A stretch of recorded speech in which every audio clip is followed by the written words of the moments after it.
Okay, so let's have a look at how to use the Big Video Machine and how simple it is to create videos, unique videos from any text article that you've got lying around anywhere.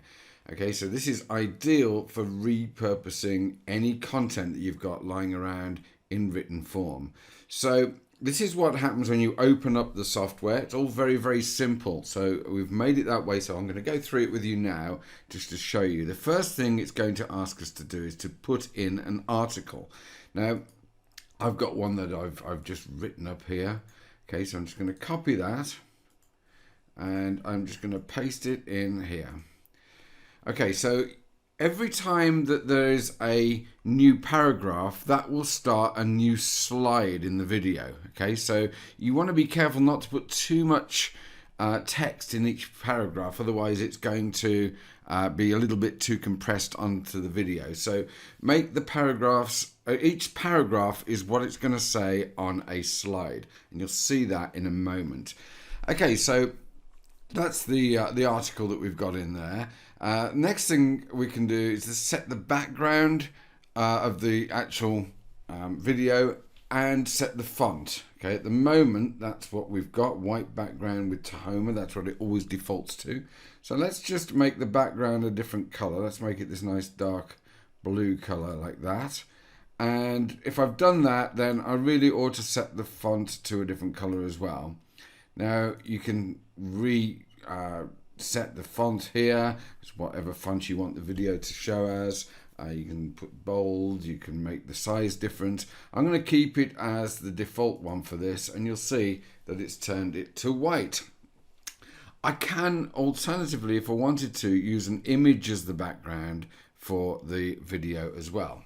Okay, so I'm not going to choose that. I'm going to keep it a plain color, but you can have an image all the way through the video at the back of the text.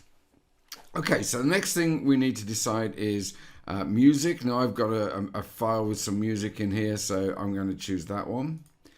Okay, now you can get PLR music with no rights on from a lot of different places, and there is a site called JukeDeck where you can actually have a computer generate a track for you. If you know how long your video is, then that is ideal. You can go and create unique music over there. And if you want to, I think it's free, but you have to put something in your article to give an attribution to them.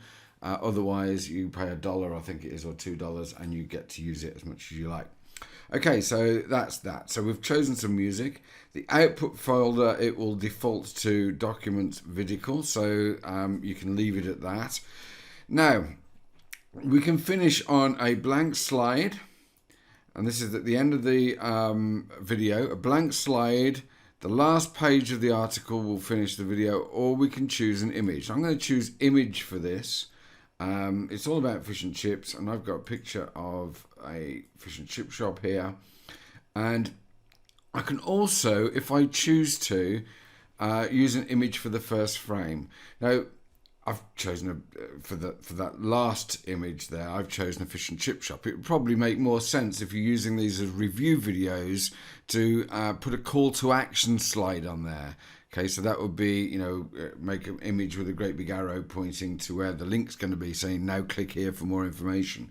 That would be the perfect last image to put on this, but I've just put a chip shop on, and it also gives us the option here if we want an image for our first frame of the video, and I'm going to click yes, and I'm going to use the same chip shop image on this video. Okay, seconds per frame, that's how long it's going to stay on each of these slides before it moves on. 5 seconds if you've got short text like I have for each slide, then that's ample. You'll see when we generate the video. And then you can name it here. Okay, so I'm going to call it chips .mp4. And if you're overwriting a previously recorded one, say you've recorded one you don't quite like the look of it, or you want to change something, then you can overwrite what is already there. Okay, One last thing before we go any further and create the video. If you click here, you can save this project, okay? You save or save as.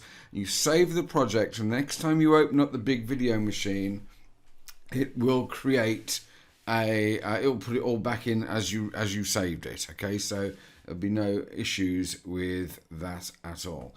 Okay, so with that then, let's generate the video. And it only takes seconds to do this. It's creating the video now, compressing it and adding the audio. It may take a little bit longer because I'm using a lot of resources using this. No, it's done it, look, it's done it already. So let's open the location and have a look at our video. There it is. So let's open this up.